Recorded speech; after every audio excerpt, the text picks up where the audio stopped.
Class में बोला था कि हम अब एक लास्ट टॉपिक करेंगे, that is called operating profit, right. ये ऑपरेटिंग प्रॉफिट कैसे निकाला जाता है ये हमें देखना है, राइट। ये फाइनल अकाउंट्स का ही एक छोटा सा पार्ट है, राइट। ये आपका 2 to 3 मार्क्स में आने के चांसेस हैं, राइट, एग्ज़ाम में। सो ये थोड़ा सा क्या है, आपका कॉम्प्लेक्स है, तो इसीलिए थोड़ा सा यहाँ पे आपको फोकस करना पड़ेगा, ठीक है। फोकस होके पढ़िएगा, बहुत इजी टॉपिक है, आपको आराम से समझ आ जाएगा, राइट। नाउ ध्यान से सुनिए बच्चों, आपका क्या होता है, एक होता है यहाँ पे, ये है आपका क्या, ट्रेडिंग अकाउंट, राइट। और मैं साथ साथ पीएल अकाउंट भी बना ले रहा हूँ, राइट। इसे बोला जाता है ट्रेडिंग कम पीएल अकाउंट, राइट। तो ध्यान से देखिएगा बच्चों, ट्रेडिंग एंड पीएल अकाउंट मैं यहाँ पे आपका बना रहा हूँ। चलिए, ये बन गया। सबसे पहले यहाँ पे बच्चों मेरा क्या आता है, यहाँ पे मेरे आते हैं ट्रेडिंग अकाउंट की डेबिट साइड पे, इन्हें बोला जाता है direct expenses, right.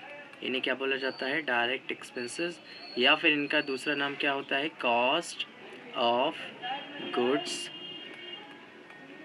Sold, right, cost of goods sold. और इधर आता है मेरा क्या, डायरेक्ट इनकम, राइट। अभी हम ट्रेडिंग अकाउंट में, डायरेक्ट इनकम का दूसरा नाम क्या है बच्चों, सेल्स, राइट। सो अब यहाँ पे क्या प्रॉब्लम आई, यहाँ पे हमने बोला कि अगर हम सेल्स में से डायरेक्ट एक्सपेंस को माइनस कर देंगे तो रिज़ल्ट क्या आएगा बच्चों, रिज़ल्ट आएगा मेरा ग्रॉस प्रॉफिट, राइट। मेरा रिज़ल्ट क्या आएगा, ग्रॉस प्रॉफिट, राइट। बट हमें क्या निकालना है, हमें तो निकालना है ऑपरेटिंग प्रॉफिट, राइट। तो हमें तो ऑपरेटिंग प्रॉफिट निकालना है। अब हमने कहा अगर डायरेक्ट इनकम में से ही ये डायरेक्ट एक्सपेंस के साथ साथ अगर हम कुछ इनडायरेक्ट एक्सपेंस भी माइनस कर दें, मैंने कहा है कुछ इनडायरेक्ट एक्सपेंस, यानी कि अब हम पीएल पे पहुंच गए हैं। पीएल के अंदर आते ही हमारे पास क्या आ जाते हैं, इनडायरेक्ट एक्सपेंसेस, जिसमें से कुछ ऑपरेटिंग नेचर के होते हैं, राइट, और कुछ बच्चों नॉन ऑपरेटिंग नेचर के होते हैं, non operating expense, right. Indirect में ही कुछ ऑपरेटिंग एक्सपेंस होते हैं और कुछ नॉन, यानी कि ये वो खर्चे होते हैं जो कि रेगुलर हो रहे हैं, राइट, रेगुलर हो रहे हैं। कहाँ पर, बिजनेस में, राइट। और नॉन ऑपरेटिंग खर्चे ये इरेगुलर हो रहे हैं, बिजनेस में इरेगुलर हो रहे हैं, राइट। और ये डायरेक्ट खर्चे बच्चों, ये डायरेक्ट खर्चे भी क्या होते हैं बच्चों, ये भी रेगुलर होते हैं, राइट, रेगुलर होते हैं, राइट। सो डायरेक्ट और इनडायरेक्ट एक्सपेंस जो कि रेगुलर नेचर के होते हैं बच्चों, उन्हीं को क्या बोला जाता है, they are known as operating expenses, right. So आपको यहाँ पे क्या चीज़ लिखना है, एक्सपेंसेस दैट इनकर इन business on routine or regular basis are called operating expenses. Now second point, income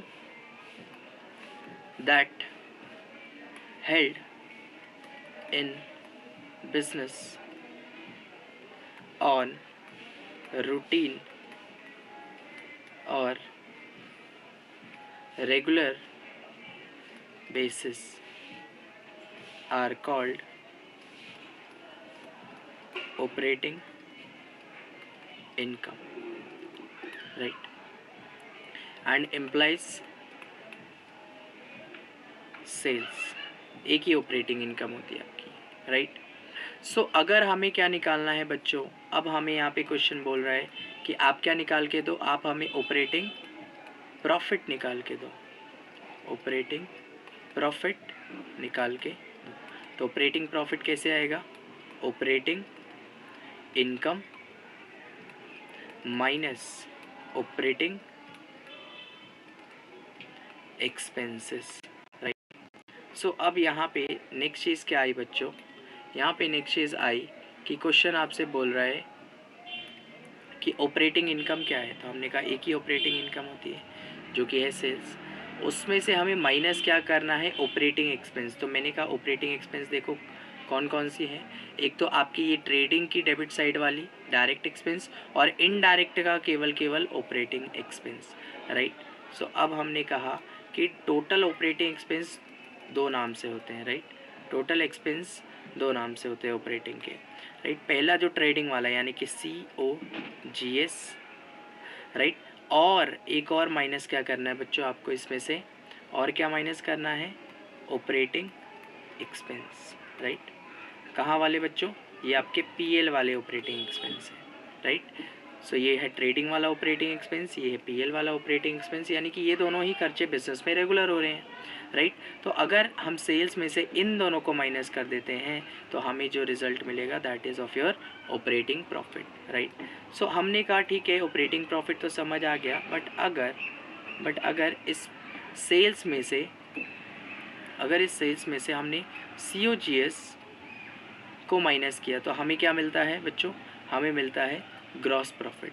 तो हम इसकी जगह हम ऐसे भी लिख सकते हैं कि gross profit minus operating expense, right. ये भी एक लिखने का आपका तरीका हो गया, राइट। सो ऑपरेटिंग प्रॉफिट को एक ऐसे भी लिख सकते हैं, निकाल सकते हैं, राइट। ये आ गया आपका ऑपरेटिंग प्रॉफिट, क्लियर है। चल अब इसके बाद लास्ट पॉइंट क्या है, अपने ट्रेडिंग अकाउंट और PL अकाउंट को अगर हम कंप्लीट करने जाएं तो डायरेक्ट इनकम के बाद बच्चों यहाँ पे क्या बचता है, PL में क्या आता है, indirect income, right. Indirect income, इसी को बच्चों क्या बोलते हैं, non operating income, right, non operating income. और इधर क्या बचा बच्चों, नॉन ऑपरेटिंग एक्सपेंस।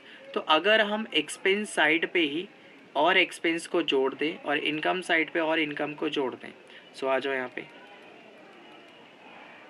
सो अगर हमने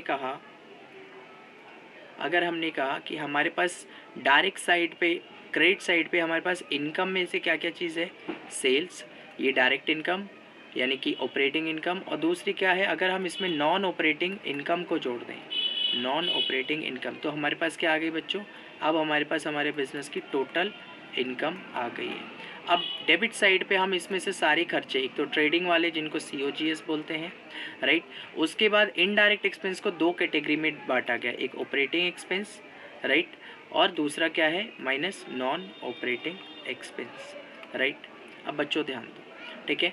अगर टोटल इनकम में से ये टोटल एक्सपेंस को हम क्या कर दे, डिडक्ट कर दे, तो हमारे पास जो रिज़ल्ट आएगा उसको क्या बोलेंगे बच्चों, उसको हम बोलेंगे आपका net profit, right. So net profit का ये फॉर्मूला होता है आपका sales plus non operating income minus COGS minus operating minus आपका नॉन ऑपरेटिंग एक्सपेंस, राइट। अब हमने कहा कि इसमें से अगर हम केवल सेल्स को लें, उसमें से COGS और ऑपरेटिंग खर्चे को लें, इन तीनों की जगह हम क्या लिख सकते हैं, इसको हम करते हैं तो हम बोलते हैं कि क्या होता है आपका ऑपरेटिंग प्रॉफिट। उसमें अगर हम नॉन ऑपरेटिंग इनकम को जोड़ दें और माइनस कर दें नॉन ऑपरेटिंग एक्सपेंस, तो हमारे पास क्या रिजल्ट आ जाता है बच्चों, नेट प्रॉफिट। हम नेट प्रॉफिट को ऐसे भी लिख सकते हैं, यानी कि ऑपरेटिंग प्रॉफिट का एक और फॉर्मूला आपके पास क्या बन जाता है बच्चों, ऑपरेटिंग प्रॉफिट का एक और फॉर्मूला क्या बन जाता है आपके पास कि net profit minus non operating income, और ये उधर जाएगा तो हो जाएगा plus non operating expenses, right. तो ये हो गया आपका एक तीसरा फॉर्मूला लिखने का, राइट। तो यहाँ पे आपका क्या हो गया, पूरा ट्रेडिंग अकाउंट भी, ट्रेडिंग और PL अकाउंट भी क्या हो गया, क्लोज, राइट। यहाँ पे हमारा नेट प्रॉफिट आता है, इसी को हमने समझा, क्लियर है, डन। सो अब यहाँ पे हमें क्या करना है, एक बार बस एक इक्वेशन आपको याद रखनी है, राइट। कौन सी इक्वेशन है कि नेट प्रॉफिट बराबर क्या आता है बच्चों, सबसे पहले GP निकालो। GP कैसे निकालते हैं, सेल्स माइनस COGS, तो ये आ गया GP, राइट। तो इन दोनों की जगह आप क्या लिख सकते थे, जीपी भी लिख सकते थे। तो सेल्स माइनस सीओजीएस। अब इसमें से अगर हम ऑपरेटिंग एक्सपेंसेस माइनस कर दें, इसमें से अगर हम ऑपरेटिंग एक्सपेंस माइनस कर दें, तो इस पूरे की जगह अब हम क्या लिख सकते हैं, ऑपरेटिंग प्रॉफिट, राइट। और ऑपरेटिंग एक्सपेंस के बाद हम नॉन ऑपरेटिंग एक्सपेंस भी माइनस कर दें और प्लस कर दें नॉन ऑपरेटिंग इनकम को, तो हमारे पास जो रिज़ल्ट आएगा बच्चों, अब वो आ जाएगा हमारा, इस पूरे की जगह हम इसको क्या लिख सकते हैं, नेट प्रॉफिट। क्लियर है? आपको केवल एक ये क्वेश्चन याद रखनी है, इसके बाद आपको कुछ याद रखने की ज़रूरत नहीं है, राइट। और इसी के बाद हमारा ये पूरा टॉपिक हो जाता है बच्चों ख़त्म। 10 फॉर्मूले आपको लर्न नहीं करने, केवल आपको एक ये क्वेश्चन याद करनी है, राइट। ट्रेडिंग और पीएल के बेसिस मैंने आपको समझा दिया है, होप आपको क्लियर होगा। वीडियो पसंद आए तो बच्चों लाइक कर दो एंड शेयर कर देना और कमेंट करके बताना कैसे लगे। Thank you so much.